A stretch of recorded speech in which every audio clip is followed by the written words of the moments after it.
Hi, my name is Elijah Edwards. I'm 17 years old. I go to Size High School. I'm a junior.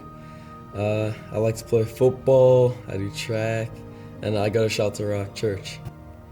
I went with a really special group of people in Honduras, including my father, my sister, my uncle, and an elder of the church.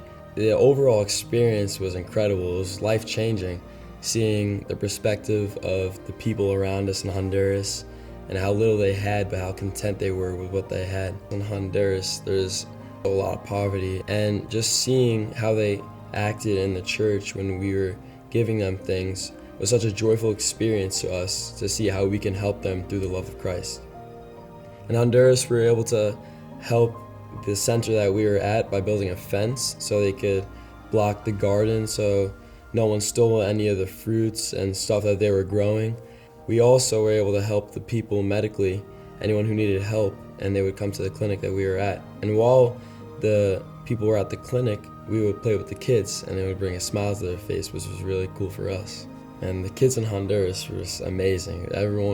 Every kid was so cute and had a smile on their face, and it was so joyful just to see that, because you're looking all around them and all you can see is poverty, and you wonder, why are they so happy? Because we look back on our lives and we're like, if we had this, we wouldn't be this happy. Just holding the kids in our hands and playing with them is such a joyful experience.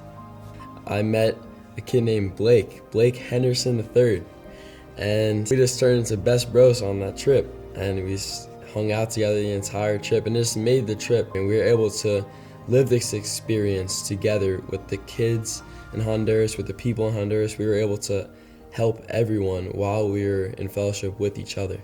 I'm very much a believer of Christ. I believe that in our everyday lives there are things that Christ is working on and we can't even see it, including the people around us, the people he puts in our lives, the things he does for our future that we don't even see. This trip was definitely a moment of growth for me through the people that Christ put in my life on this trip. When we were in Honduras, there was a bus driver who was taking us around everywhere. And later in the trip, I realized we wouldn't be any of the places we needed to be if it wasn't for this bus driver.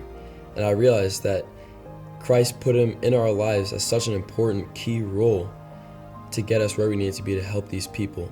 Christ puts us in the position where we have enough to give to others. It was really interesting to see the people that Christ put on the team and how each person's individual story connected with my own. For example, the gentleman's story had to do with his family, and it was interesting to help me see the perspective that he had, and was able to give me wisdom on the topic and help me go about my life. I highly recommend that everyone go on a mission trip. It's important to see the perspective that everyone has in the world. Not every country is as fortunate to have things like we are. Christ puts us in the position where we have enough to give to others. So when we go abroad and we see the things that people don't have, we're able to give to them and be more blessed. I do feel like I was blessed by the people in Honduras because they gave me joy. Just seeing how happy they were and how content they were, it gives me a sense of gratitude for what I have. When I went to Honduras, I did not know the people I was going with. So Christ put such an amazing team together, and everyone just worked so well together, and you didn't know anyone that you were going with. So I would say just trust in Christ, let him take the lead, and it'll all work out.